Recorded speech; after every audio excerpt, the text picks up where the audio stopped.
Just like a pallet, we laying shit down. My main bitch and then I shocked the whole town. I mean, like, comment, share. I'm trying to hold on. So I've been doing reaction videos with my shit off, fuck.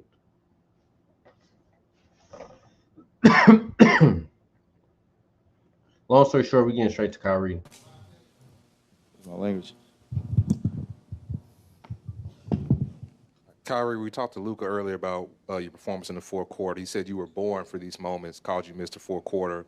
So for one, I guess what does it mean to hear your teammate talk about you like that? And in that fourth quarter, is it just something as simple as does a switch flip on for you? Like, why are you so comfortable in these moments?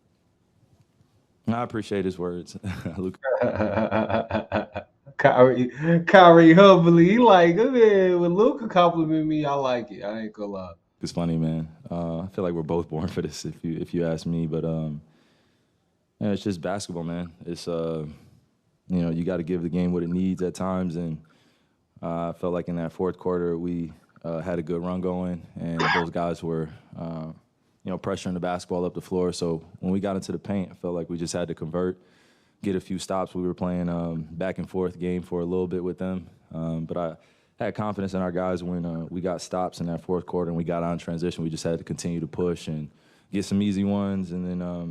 Man, people sleep on the Mavs. I said this. I said this when everybody was screaming, Timberwolves gonna win. I'm like, the Mavs is still playing, like, and I was like, the Clippers is too, like, and then whenever the Clippers got exited out, it's like, y'all don't understand who they gotta beat. They just beat the Clippers, and now they beating the Timberwolves that just beat the Nuggets. Meaning they damn near beat the Nuggets too, just because. Down the stretch, And now they got to worry about the Celtics.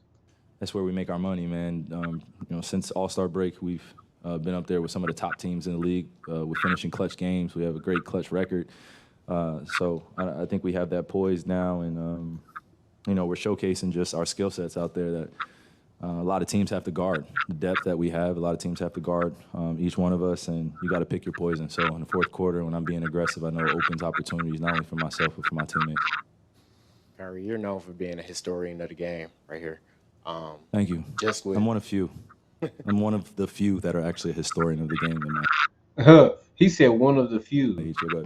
With teams being 154-0, undefeated when they go up 3-0, just what's the significance of that stat, and how does that feel just being 3-0 in this position right now? It means absolutely nothing right now. That's not even something I'm thinking about. Going into game 4 is still 0-0. And that's the type of motivation and mentality we have in that locker room. It's not just me. We feel like the job isn't finished, and we're going against one of the greatest teams in the world. They still have the capability of beating us on any given night, and we have to treat them like that. So, it's a time to celebrate after the game, but once I get up here, just on to the next thing and thinking about my recovery work, putting my kids to bed, watching film, and just getting ready for this war, man. War-like battle that's going to come next game, so got to appreciate where we are, but at the same time, don't take it for granted, and don't take the other team for granted, because they're pretty sure they're going to watch this interview. They're going to study all our habits and see if we, lay down a little bit and get comfortable. I don't want to get comfortable at all. I want to push forward even more so and have our best game 4. Nigga, Kyrie talking like Kobe right now. Nigga, long live Kobe, nigga. He gonna cry, nigga, and he gonna sit there and nigga be like, nigga, long live Kobe, nigga. I had this under my shirt the whole time, and he gonna pull off a Kobe shirt, nigga, start busting out crying. You will make me cry. Kyrie, if you win a championship, I'll cry, bro. Facts. And live with the results after that. Kyrie, in the fourth quarter, you don't show any emotion. One person that I would like to see win championships after championships right now is you, Kyrie. You only got one. I want to see more, bro. You stay focused. KD can't do it. KD already got like 3 of them on some cheating shit, so I don't even care for him getting another one. All the time. And how do you manage to stay in the zone for so long? Yeah. No, thanks for talking. Thanks for speaking. I know you're giving your best. The fourth quarter is, it's just you get a chance to see your competitors' emotions. You get to see what they're made of. You get to see the plays that they run in the clutch, and it's just a chess match. So I think that's the approach I take throughout most of the game, but especially in the fourth quarter when the game is in the balance. They're taking the lead, we're taking the lead. There's a few foul calls that are called that slows the game down. But you just got to pay attention to all the little things. And, I feel like you put yourself in a great position. And also when we come into our huddles, whether we're on the floor or whether in timeouts, we are constantly communicating and we're constantly giving each other that reassurance and confidence that, we're a good team too. Man, Kyrie is such a fucking, I don't know what they call them, studs. Bro's a stud. And we got to finish the job. Paul. You mentioned Luke is also born for those clutch situations. What do you see that makes him uniquely suited to be a closer, especially at this stage? I think he's shown it over and over. Whether he's made them or missed them, he's taken them. And that part. That's the confidence you need to have, especially in those clutch situations. You got to have that confidence, and you can't be thinking about anything else other than your mechanics and your fundamentals, and putting us up ahead to give us that separation, to give us that peace of mind. So when he's getting it going and he's making threes, or he's driving to the basket, and he's getting to the free throw line, and it creates opportunities for all of us. And when he gets it out in transition, he starts going, and we see Luka get up down and get into his Luka sprint. That makes a big deal for us, and makes a big difference. That nigga said the Luka sprint. Yeah, you funny. Cause y'all be making fun of his speed, bro. The Luka sprint. What's the Luka sprint? Bro be gone. Bro is like a slow ass motherfucking muscular motherfucker. Difference for us, and makes my job a lot easier, especially when I'm coming in transition and those guys are a little tired. So again, we don't play your turn, my turn, but when we get those opportunities to push in transition or get Luka ISO on the wing or at the top of the key, it's our time to take advantage of it. Kyrie over here. Y'all have gone up against, two of the top 3 seeds in this playoffs. You guys look like you're the favorite, though, like the way you're playing, just so much confidence. What goes into that mentality? What exactly are you? Just a confident mentality despite being an underdog in a lot of the series that you've played. If you look at our regular season, I don't think it tells the whole truth of who we are, or who we were. I felt like, the second half of the season, and everybody got to, kind of see what we were made of. But if you look at the beginning of the season, we were on pace for having a great season still. I think we would have finished 1 through 3. That's playing hypotheticals. If I don't get injured, or if Luke is not laboring a little bit, or if we don't go through kind of those big transitions that we had in the season where we had lineup changes. So I take all that into account when I look at who we are now. We've grown over the past few months. This has been a journey for us, and I like to think that being in 5th took some pressure off of us coming into this postseason. Everybody was looking at the top 3 seeds, so I felt like we snuck in there a little bit and surprised a few teams. But the guys in the locker room have always had that utmost confidence in one another, and when we started getting into some tough games and we were able to battle it out and come out with some wins, I think that really sparked a new confidence for us. Guys making tough shots towards the end. I think you guys remember that Cleveland game, right? We, now it's in Cleveland history. It had to be against me, but I look at my teammates and I'm telling them, I'm like, I was so pissed we lost there. And but I want them to remember that, what that felt like, where we took our foot off the gas pedal a little bit, and then Max Strus hits a 59-footer, breaks our heart, and we go and lose in Indiana. So some of those moments, I think, that could have broken our team really made us who we are, and I'm grateful for these guys just continuing to battle and our coaching staff getting us prepared and upper management doing. That's funny as hell that back stress full quarter was against y'all. Crazy. Doing a great job just feeding us confidence, so it's a full team effort. Kyrie, hi. You've been in the game quite a while. You've been around great players, great teams, and just at this point in your career, your kids? Yeah, go ahead. Are they good? Yeah, they're good. Okay. At this point in your career and just honestly in your life, what do the Dallas Mavericks mean to you, from the coaching staff to the guys that you get to call teammates? I feel like it's a great chapter that's being written right now. I'm enjoying every step of the way. I'm not taking anything for granted. I'm enjoying the hot weather right now. I'm enjoying the Dallas community and the fans here. And that nigga said, I'm enjoying the hot weather. Are you sure, bro? It'd be hot as hell. You must stay with a water bottle or something. Like that shit draining, bro. To the human body. I know every person hate the super heat and hate the super cold. Who likes to adapt to something that's not making your body feel good? You know, we talked about this early in the season, just how much I felt embraced. But I think it's going a little deeper than that. It's really helped me grow as a human being and find my peace out here. It's good to breathe fresh air, get outside. You know, it's seasonal depression is real when you're growing up north. I spent 12 years in the Eastern Conference, you know, in 3 cold cities that deal with 4 seasons. So you come out here and you're able to get outside and ground yourself a little bit more and spend some time with your family, watch your kids run outside, and wife's happy. You know what they say about a happy wife. Happy life, you know? So I don't take those things for granted. Hey, Kyrie, look, he like happy life. He like nobody want to say it with me. Shit, I say it myself because I forgot what to say. Nigga said, y'all know what they say: happy wife, happy life.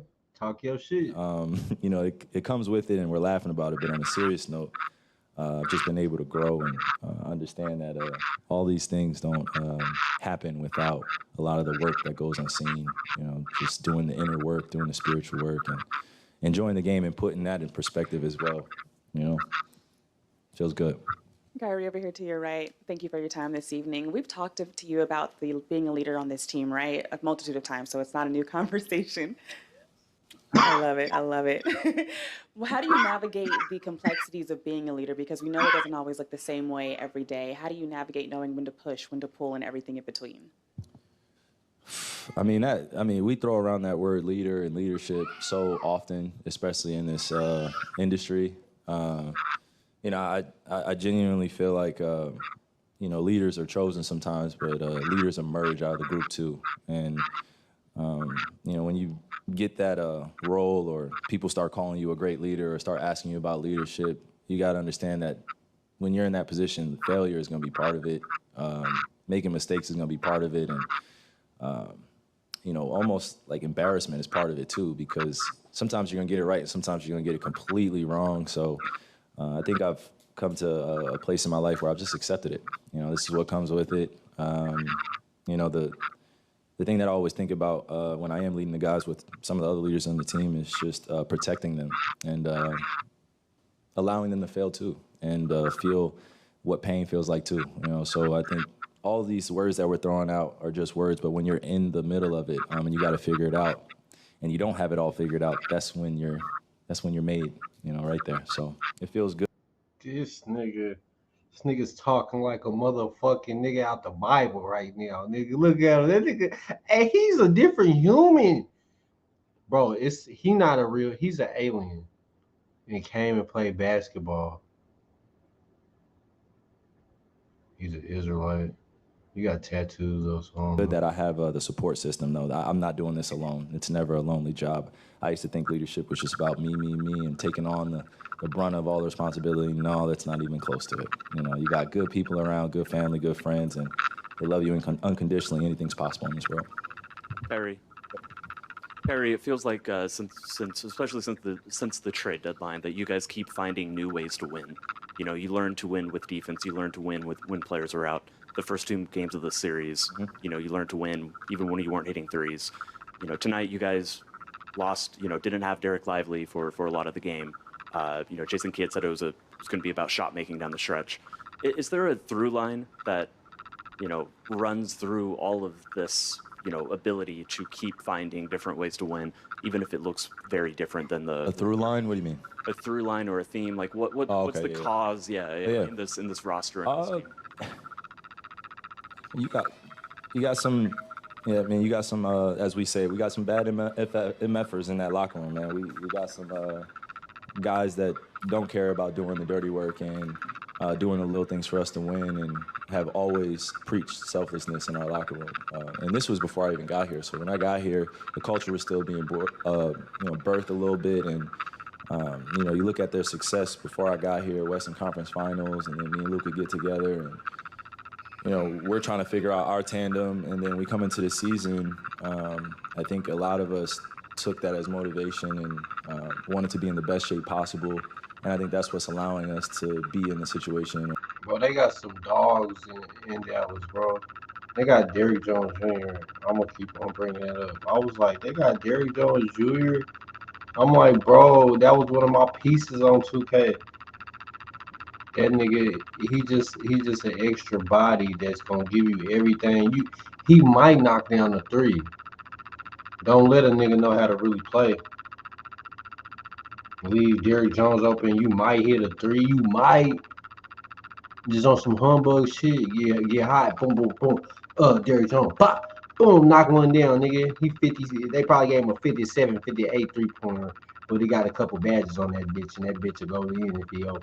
The circumstance we're in now, we're in great shape. We're conditioned mentally and emotionally, and you know, we've worked on our strategy since the All-Star break, and I think that's helped. We've built trust, and every day that we go into practice, we actually hoop against each other. We play. Not a lot of teams still practice hard, you know, so I think we're very old school in our mentality, and we're led by Jason Kidd. He reminds us that, you know, the older eras that came before you, man, just go study them, go watch them, go study some of the greatest to play, and not the greatest to ever score, but the greatest to play games. You know, Robert Horry, Scottie Pippins of the world. Go study some of the guys that don't get recognized as the main guy. You know what I mean? And once you play that role and you get used to it, I think winning becomes the most important thing. So we just want to be remembered as a great team and not just great performers and individual accolades. You know, that'll come, but we just want to be remembered as a great team that put defense first.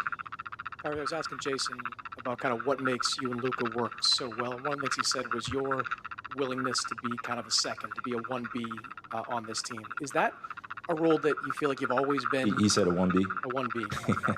Well, is that a role you've always been, you know, comfortable accepting, or is experience, age, all you've gone through made fitting into this role a little bit easier? To be honest with you, I don't care. At this point in my life, being a 1A or 1B or being seen as a second option, I leave that for, you know, the words that everybody throws around. I just look at it as just winning basketball, doing the little things, what it takes, man. And, you know, ever since I was young, I've always felt like I'm one of the best in the world because I'm able to play with other great players.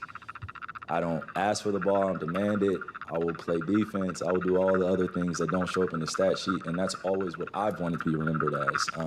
Everything else that people have thrown on my career has been up to them and what they've seen, and I have to take that. You know, I have to take that fair criticism. But how I feel as a person when I go out there is a confident MFer that will play with the best of the world. I don't care who's out there. MFer. Hey, Kyrie don't even cuz, bro. Kyrie's such a good person. Be Will, MJ, Steph, Bron, you know, whatever team. And I feel like, you know, if I get a few of my friends from around the way, you know, hey, we might not have a chance that day, but, you know, I think just enjoying the game and the competition is what comes with it. So that's really what I'm getting at. It's just enjoying the competition and enjoying, you know, the failures and the success they come into. Right here, Kyrie. Last question, or another question. I appreciate it. I put my oh, my bad. I apologize about that. So, of course, you're a student of the game when it comes to history. How do you just take in, you know, the accolades when people talk about you and Luka as possibly the greatest backcourt in NBA history? Thank you. Who said that?